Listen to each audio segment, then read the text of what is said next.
thanks for joining us. This is AMECO English service and you're watching our daily updates. I'm Gaila Damu. Stay with us. According to Ethiopian Diaspora Service, the first Ethiopian Diaspora Organizations Recognition Program will be held on Thursday, January 26, 2023. Modomulye reports. It's learned that the 52 Ethiopian diaspora organizations would receive commendation for their contributions to the national cause that have been made on various occasions. In an exclusive interview with Ethiopian News Agency, Ethiopian Diaspora Service Director General Mohammed Idris said the program will be held in the presence of high government officials and representatives of the Ethiopian diaspora. The recognition program is aimed at encouraging and expressing gratitude to the diaspora community for their contribution in various activities, including public diplomacy, image building, and resource mobilization. The Director General disclosed that 51 of the organizations are based abroad and there is one at home. He added that the diaspora organizations are contributing significantly towards safeguarding the national interest as well as economic and social development. According to Mohammed, almost 96% chairpersons of the diaspora organizations have confirmed that they will attend the ceremony. A book that narrates the contribution of the diaspora and how the gate organized will be inaugurated on the day as part of the ceremonial event. The Director General pointed out that the diaspora community has been contributing tens of millions of US dollars for the Grand Ethiopian Renaissance Dam during the past years. Hence, a program is set so that the diaspora representatives would visit the Grand Renaissance Dam. Also, the diaspora has contributed 5.1 million US dollars to the national coal campaign made in the 2 consecutive months this Ethiopian fiscal year. A high-level delegation of Pakistan's Arif Habib Group visited Addis Ababa, where they met with business people and officials of the government of Ethiopia and discussed prospects of investing in the country's manufacturing sector. Ababa Burhani has the details. The delegation, led by Arif Habib Group of Companies Chief Executive Officer Mohammed Kashif, met with Commissioner of the Ethiopian Investment Commission Lelise Neme and showed a strong interest in investing in fertilizer, cement and steel manufacturing in Ethiopia. During the meeting, Commissioner Lelise Neme briefed the team on the ease of doing business in Ethiopia with incentive packages and favorable investment environment. Ethiopia's ambassador to Pakistan, Jamal Bakar Abdullah, on his part expressed gratitude to the delegation for visiting his country and stated that it was high time for foreign investors to invest in Ethiopia, which offered lucrative opportunities, a business-friendly environment, low production costs, and numerous incentives for foreign investors. The ambassador added that Ethiopia has undergone a lot of transformation since Prime Minister Dr. Abiy Ahmed came to power with a vision to transform the country into a major investment destination not only in Africa but also in the world. The delegation met with officials from various ministries, namely of Foreign Affairs, Agriculture and Mines, where they were briefed on the government's policies, business opportunities and commitment and support to harvest the available opportunities in agriculture, manufacturing, mining and services. Arif Habib Group is a giant corporation with $2.5 billion in net assets and a diverse range of investment spanning financial services, industries and real estate development and advice. Researchers in various institutions said the government of Ethiopia is giving due attention to climate-smart agriculture to improve the livelihood of smallholder farmers. Brown Work and tells us more. In an exclusive interview with Ethiopian News Agency, Ethiopian Institute of Agriculture Research Director of Climate and Geospatial Biometrics Research, Girma Mamo, said Ethiopia is the land of contrast in terms of resources, ecology, climate and overall natural resources. The concept of climate-smart agriculture is not new to Ethiopian farmers and they know it very well, he noted. adding that bringing this potential into full growth has however been difficult due to many reasons. According to the director, the government has developed a climate-smart agriculture roadmap 2021 to 2030. He added those agriculture professionals are working with respect to putting this roadmap into practice. Climate smart agriculture means utilizing natural resources according to their local environment. So when we go down to the local level, every region and every districts have their own resources. And the issue of climate smart agriculture means putting these local natural resource endowments into full benefits to their highest potential to unlock and to use these resources for the benefit of development and improving the livelihood of our rural farmers.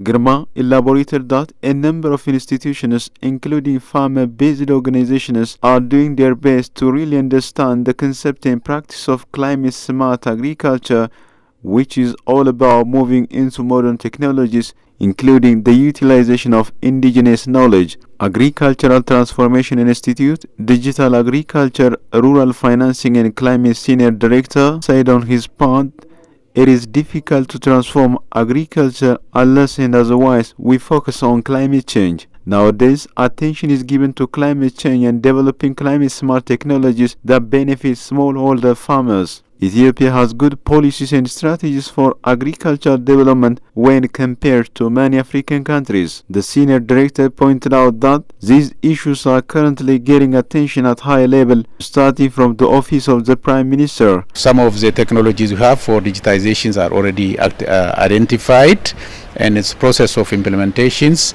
We already establish a system with the partners, one way or the other, engaged in agriculture and digitizations and also in climate. So we are trying to harness the knowledge and resources, what have you, to really fully implement those best practices or climate smart technologies at ground level. Debre Birhan University Shoarobit Research Center Director Hailu Terref observed the Ethiopian government uses to bring technologies and recommendations that are released by research institutes to farmers from top to down. Some of the technologies failed to adapt the specific environment, Hailu said, adding that it is therefore very important to know specific need of technologies that are really adaptable to specific agroecological circumstances. And it is also very important to participate farmers at the grassroots level, because the farmers themselves do have also ample knowledge, very rich experience about their environment, so that considering the knowledge of the farmers and participating farmers in identifying the right technology for their farming system is very important. And nowadays the government is also considering this thing.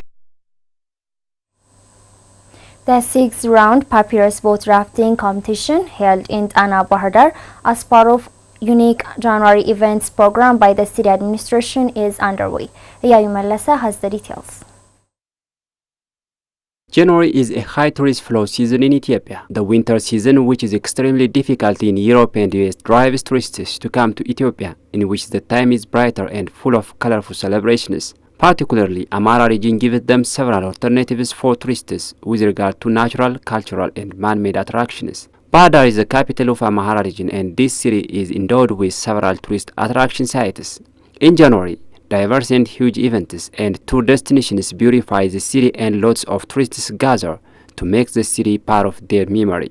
With regard to this, the city administration has started different events under the package of spending January in Bahar so as to increase the magnitude of the city attractiveness. The package comprises city walk, bike tour, music concert, exhibition and trade fair, boat competition and show, and much more. These events, together with celebrations like Ethiopian Christmas, Epiphany, Ghana the Galila, and tour destinations like ancient monasteries, beautiful islands, the Nile Fall, and much more, contribute a lot for the city's tourism. Tankwa, or local papyrus boat competition and boat show on Lake Tana, is found one amazing event of spending January in Bahar package. Visitors told us that The event is awesome in the beautiful city of Bahar Dar. It was quite interesting. I was talking to him and I mean the guy who just preparing this big event, and I told him that I was just to stop by, but I was just about to go somewhere and work. But he told me just stay for a few minutes. But I ended up in here. Like I just canceled the other meeting that I had to go. That's what I grew up, just riding a boat. Those boats that you saw, it's called Dangal Tankwa. So it was like quite a different experience for me. Maybe I will tell myself not to miss these months of the year, always stay here and enjoying, even if I have any kind of job out of Bahar Dar. በጣም እኔ ራሴ በዚህ ውድድር ላይ በመገኘቴ በጣም እድለኛ ነኝ። ጠዋት ላይ I'm lucky to attend this event. I hear the advertisement in the morning. All in all, it is pleasant. As the competition is prepared based on cultural way, it creates a special feeling for me. It is my good fortune that brings me here. ተፈጥሮብኛል። በጣም ደስ ብሎኛል። እዚህ ላይ በመገኘቴ በጣም እድለኛ እንደሆንኩ ይሰማኛል። Salamawat Biazan, known by her profile name Shalom B. Shalom, is a resident of Bahar Dar city. She works to promote her city through uploading the city's picture on social media. As to her, spending January in Bahar Dar events helped her much in getting impressive pictures to be posted for social media. ከተማውን በማስተዋወቅ በኩል ያው ሶሻል ሚዲያ ላይ ከፍተኛ አስተዋጽኦ ያደርጋል ብዬ አስባለሁ። I think it is very helpful in promoting the city through social media. It contributes a lot for our efforts of promoting the city. City Walk, the Epiphany celebration, bike tour and this particular event, a competition and show of both, create a good picture. አሪፍና ጥሩ ገጽታን እንዲፈጥር አድርጓል ማለት ነው። As to the city administration, culture and tourism department head Gashaw Ndalo, in addition to the city's natural, man-made and cultural attractions, spending January in Bahar Dar events have come with great potential to attract many visitors for the last consecutive 6 years. The latest package proved that several tourists have got into the city. እንዲህ አይነት እንቅስቃሴዎችን ቅስቀሳዎችን በመናደርግበት ሰዓት ቱሪስቱ በከፍተኛ ሁኔታ ባህር ዳር ከተማችን ላይ እየመጣ ነው። Such a promotional activity attracts many tourists to our city. Hotels, especially standardized ones, are fully occupied by tourists right now. In addition, people who come to be part of spending January in Bahar Dar events, including this papyrus boat rafting competition, go to ancient monasteries on islands and Nile waterfall. The tourists' high engagement to visit man-made and natural attractions contribute a lot for the city's economy, which makes the city more attractive. አጠቃላይ የቱሪስት መዳረሻዎችን ለመጎብኘት የሚያደርገው እንቅስቃሴ እጅግ በጣም የከተማው ላይ ያለውን ኢኮኖሚ አነቃቅቶታል። The visitor has called upon tourists to come and visit Bahar Dar, especially in January, to get their mind refreshed with the city's diverse tourism attraction choices. Whoever is watching this interview, I would love to say, I'm just saying it like so excited and overwhelmed. It's quite an event. Please try to spend your time, especially if you can, throughout the month.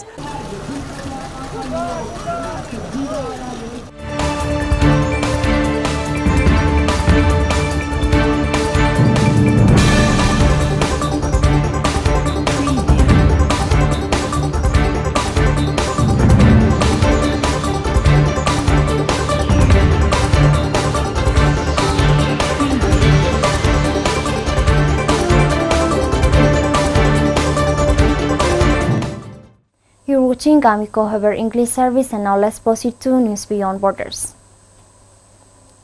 Several districts of Mahajanga in the northwest of Madagascar have flooded, as well as the roads that connect them to the capital Antananarivo. Cyclone Chensio continues to hit the island with more than 15,000 people affected to date. In addition to the floods, the National Office of Risk and Disaster Management has recorded numerous landslides.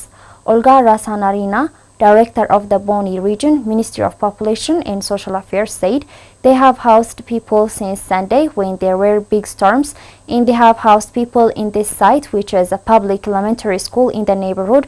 Also, they have set up shelters for the victims and distributed meals. The latest official day's toll is 14 missing and more than 8,000 affected, as Africa News reported.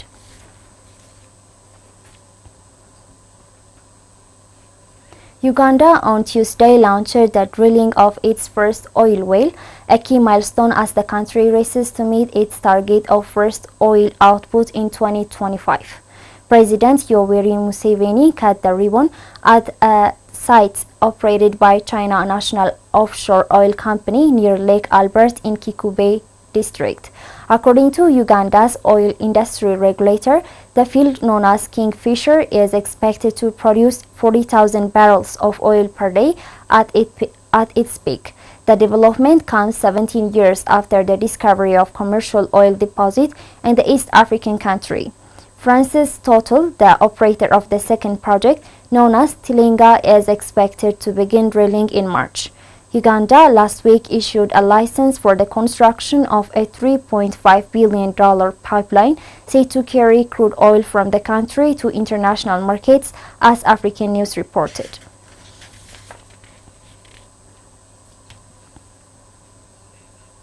Kenyan high school physics teacher has found an innovative use for the waste-old laptop batteries to power bike. Fikradi Zaudur presents Africa News reports. Kenyan teacher uses old laptop batteries to power bikes. He's on the hunt for old laptop batteries. They cost him just 50 cents per piece. But this Kenyan high school physics teacher has found an innovative use for the waste product. After he collects the item from dealers in Nairobi, he takes the hull back to his workshop and he will power bikes. Here, he sorts them, dividing the working cells from those which are not working. Waweru then assembles them into a battery that can be used to power electric motorbikes. Bikes require zero maintenance because there are no mechanical parts that need to be repaired every often. Number two, the charging as compared to refueling is much affordable. For a full charge, we are saying we are using less than $3. And for the same, for the bodabodas, they end up spending more than $7 a day to run the same bike. So cost-wise, this will be more cost-effective. And number two, in terms of maintenance, this will be very easy to maintain. He was inspired to come up with this innovation after running into trouble with a bike he had bought. He has founded a company called Ecomobiles to supply his laptop battery-powered bikes. He collects frames from old motorbikes, removes the engines and replaces them with a battery and a motor to propel the bike. They run on a 60-volt direct current. The batteries take hours to charge but can take 45 minutes if on a fast charger. A fully charged battery can travel a distance up to 100 kilometers. He says his innovation compares very well to traditional motorbikes. This is AMECO Hover English service, and now let's take a look at the foreign exchange rate.